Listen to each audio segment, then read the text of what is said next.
10 நாள் திருவிழாவை பக்தியோடு பாட்டிடுவோம் 10 நாள் திருவிழாவை பக்தியோடு பாட்டிடுவோம் முத்து மாலை வாழ்வருளிடனும் நாடி வரும் அன்பர் குறை தீர்த்திட வேணும்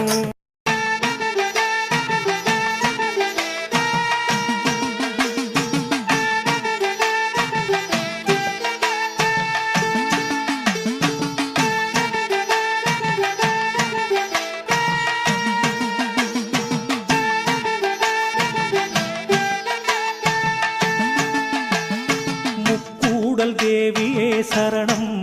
முத்துமாலை அம்மா பாதமே சரணம் முக்கூடல் தேவியே சரணம் முத்துமாலை அம்மா பாதமே சரணம்